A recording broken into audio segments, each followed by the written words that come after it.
we are going to start with the new subject and new lesson, that is Science 1, Standard 10th, Science 1, Lesson number 1, Gravitation. Okay, so we will go as per we are going to through topics, all the topics we are going to cover, and all the points which are given in your textbook. We are going to cover all the things in all the videos, and please go through all the videos and see the previous videos I have made.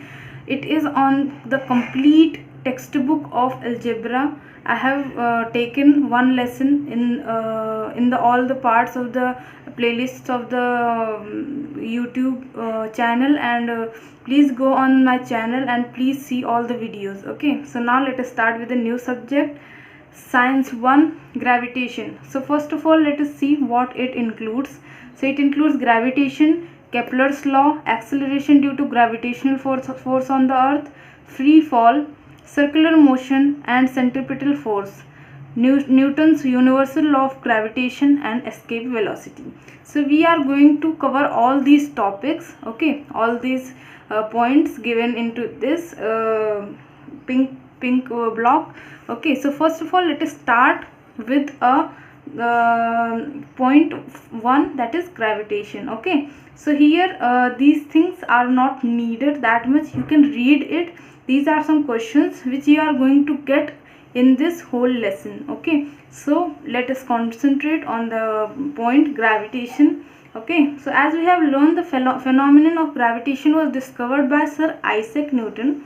Okay, as the story goes, he discovered the force by seeing an apple fall from a tree on the ground. Okay, so as you can see that gravitation was discovered by Sir Isaac Newton, as we all know also. Okay, and how he get to know the gravitation. So he discovered the force of gravitation by seeing an apple fall from a tree on the ground. मतलब उनको ये कैसे पता चला कि gravitation कैसे होता है, तो उन्होंने वो जब बैठे थे तो उनको एक एप्पल पेड़ से गिरा नीचे और उसको उन्होंने ऑब्जर्व करा और उसके थ्रू उन्होंने ग्रेविटेशन डिफाइन किया. एंड देन उन्होंने और क्या क्या उससे हमें उससे और क्या क्या सेंस बताए ग्रेविटेशन के. So he wondered why all apples fall vertically downward and not an angle to the vertical. Why do they not fly off in a horizontal direction. इसका मतलब है कि एप्पल जब गिरता है तो वो वर्टिकली डाउनवर्ड ही क्यों होता है, किसी एंगल की तरफ क्यों नहीं जाता, या फिर वो फ्लाई ऑफ क्यों नहीं करता है हॉरिजॉन्टल डायरेक्शन में. ये सब क्वेश्चन का आंसर इन्होंने ये एप्पल को गिरते हुए ही ऑब्जर्व कर लिया. ओके, सो सोचो कितना दिमाग उनका तेज रहा होगा. सर आइजैक न्यूटन, आपको ये साइंटिस्ट के भी नाम याद रखने हैं. ओके, वैसे आपको यूजुअली, मुझे इतना तो होप है कि आपको ये आइजैक न्यूटन के बारे में ज़रूर पता होगा, बिकॉज हम हमेशा न्यूटन करते रहते हैं. Okay, then after that, after much thought, he came to conclusion that earth must be attracting the apple towards itself, and this attractive force must be directed towards the center of the earth.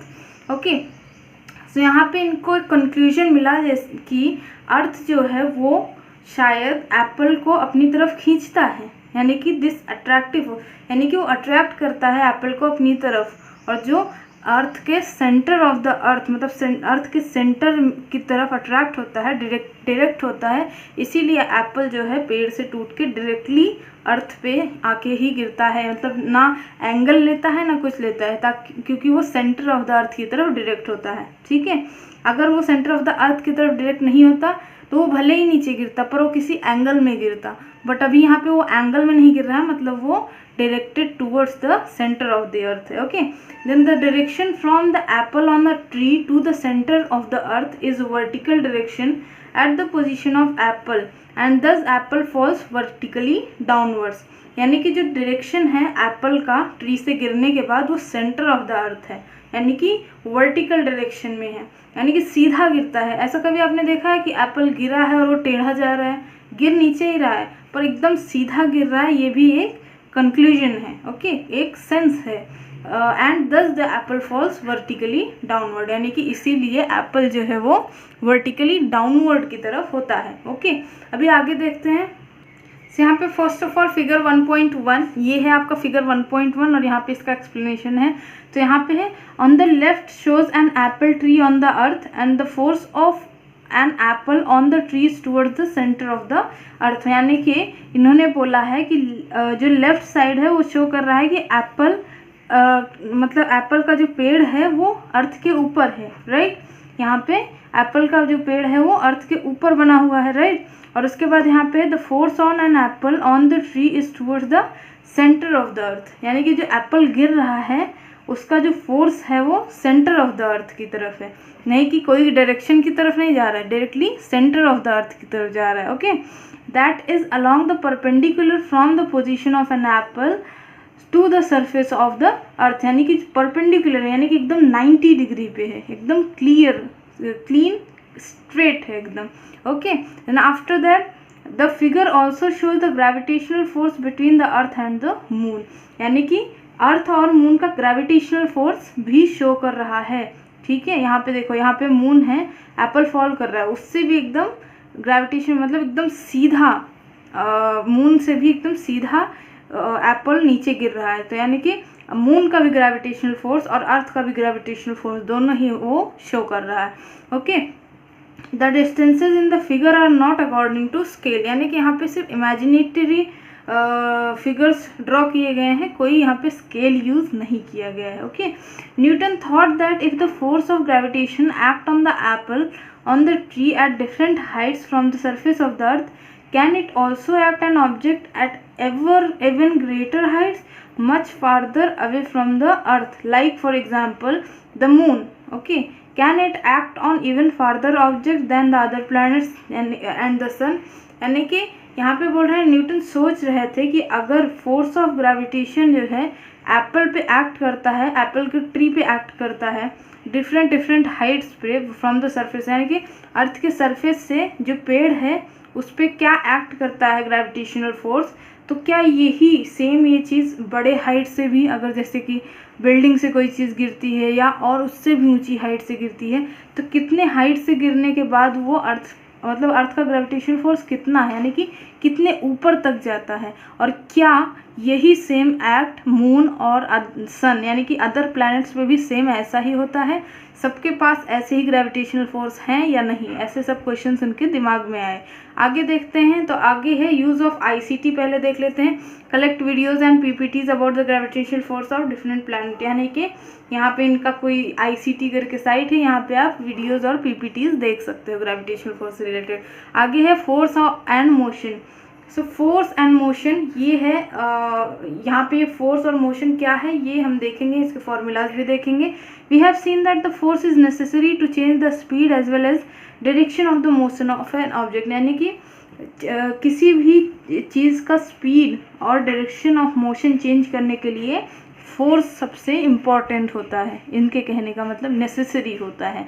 ठीक है, तो हमने ये देखा है ऐसा कि जो स्पीड है उसको बढ़ाने के लिए या मोशन को चेंज करने के लिए, डायरेक्शन को चेंज करने के लिए फोर्स नेसेसरी होता है। आगे देखते हैं।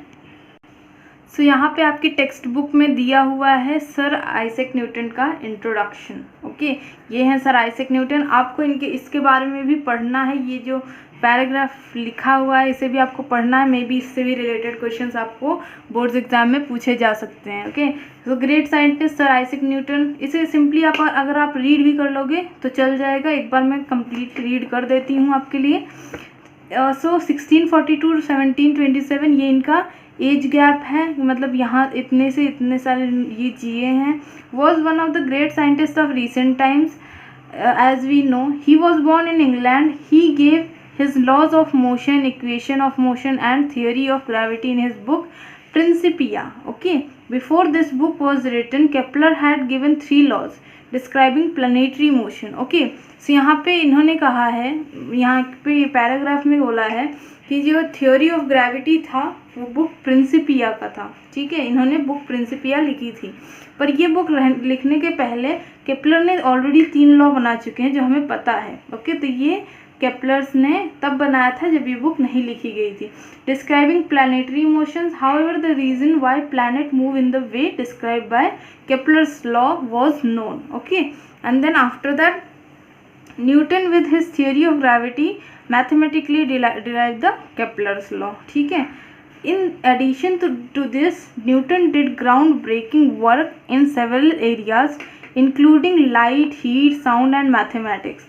He invented a new branch of mathematics. This is called as calculus and has wide-ranging application in physics and mathematics. He was the first scientist to construct a reflecting telescope. यानी कि ये पहले scientist थे जो जिसने telescope को reflect किया था, मतलब कंस्ट्रक्ट किया था, बनाया था टेलीस्कोप को. ठीक है.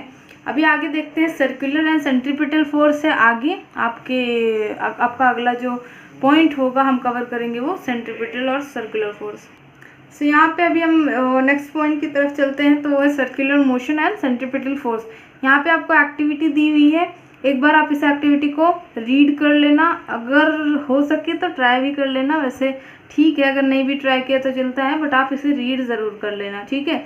तो यहाँ पे हम डायरेक्टली चलते हैं कि हम किस तरफ, सेंट्रीपिटल फोर्स की डेफिनेशन की तरफ. ये सिंपल एक्टिविटी है, यहाँ पे कुछ आपको करना नहीं है, सिंपली रीड कर लेना है. Okay.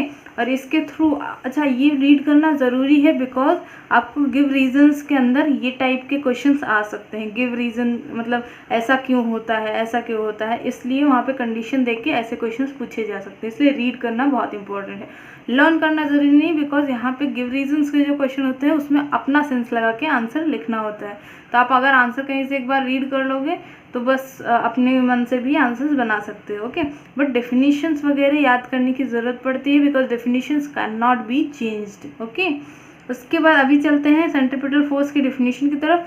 A force acts on any object moving along a circle and it is directed towards the centre of the circle is called as centripetal force. So let us take an example like this. This is she is a girl, right? And she is having one rubber on in his hand, her hand, sorry. And यहाँ पे इन्होंने क्या किया है कि एक ball को एक धागे से बांध दिया, राइट. तो यहाँ पे इन्होंने धागे को अपने हाथ में रखा है बट बॉल को उन्होंने छोड़ दिया है. तो इनको यहाँ पे क्या करना है, अभी ये एक बॉल, अभी आप भी ये वाला बहुत इजी है, कर भी सकते हो. मैंने जैसे आपको बोला कि ये आपको लेना है, अगर आप ट्राई कर सको तो कर लो. ओके. सो यहाँ पे आपको क्या करना है, आपको ये धागे को ऐसे पकड़ना है और राउंड राउंड घुमाना है. बॉल उसमें बंधा हुआ होना चाहिए. तो क्या होगा, जब आप जोर जोर से घुमाओगे तो एक बार की मतलब कुछ टाइम के बाद घुमाने के बाद वो क्या होगा, एक ही राउंड में वो घूमने लगेगा. और जब वो घूमने लगेगा तो आप देखोगे कि जहाँ पे आपने पकड़ा है सेंटर में, वो उसी तरफ डायरेक्ट हो रहा है. यानी कि जो मेन वर्क हो रहा है वो सेंटर से हो रहा है और वो कम्प्लीटली राउंड एंड राउंड घूम रहा है. उसी का सेंट्रीपिटल फोर्स का मतलब वही है. यानी कि a force of act on any object moving along a circle, यानी कि सर्कल के बाजू बाजू में घूम रहा है, and it is directed towards the centre, यानी कि वो धागे के जो जहाँ पे आपने पकड़ा है डायरेक्ट वहाँ पे हो रहा है. Okay. Towards the centre of the circle, this is called as centripetal force. So hope ये समझ में आ गया होगा. सेंट्रीपिटल मीन्स क्या होता है, सेंटर सीकिंग, यानी कि सेंटर में जो सीक कर रहा हो, यानी कि सेंटर में जो डायरेक्ट कर रहा हो उसे हम सेंट्रीपिटल बोलते हैं. That is the object tries to go towards the centre of the circle because of this force. यानी कि वो ऑब्जेक्ट क्या कर रहा है, फोर्स की वजह से वो दूर है बट वो सेंटर की ओर डायरेक्ट हो रहा है. ओके.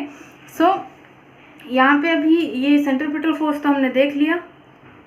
सो जैसे यहाँ पे आप देख सकते हो, जैसे ये एग्जाम्पल गिवन है, ऊपर का एग्जाम्पल गिवन है. सो ये सब एग्जाम्पल्स गिवन, अगर आप इसे रीड करोगे तो आपको ये चीज़ें समझ में आ जाएंगी अच्छे से. पर जो मेन पॉइंट्स है वो मैं आपको एक्सप्लेन कर रही हूँ. ओके. आगे देखते हैं अगला क्या है. सो अभी ये वाले टॉपिक के लिए इतना ही. हमने सर्कुलर मोशन, सेंट्रीपिटल फोर्स ये सब कवर कर लिया है, राइट. तो अभी हम अगले वाले में जो है केपलर्स लॉ एंड उसके आगे का हम देखते हैं कितना तक हम कवर कर पाते हैं. सभी ये वीडियो के लिए इतना ही. अगर वीडियो पसंद आ रहा हो, अगर समझ में आ रहा हो टॉपिक, तो प्लीज़ वीडियो को लाइक कीजिए, शेयर कीजिए फैमिली एंड फ्रेंड्स के साथ, और प्लीज़ वीडियो को सब्सक्राइब कीजिए, चैनल को सब्सक्राइब कीजिए. Thank you.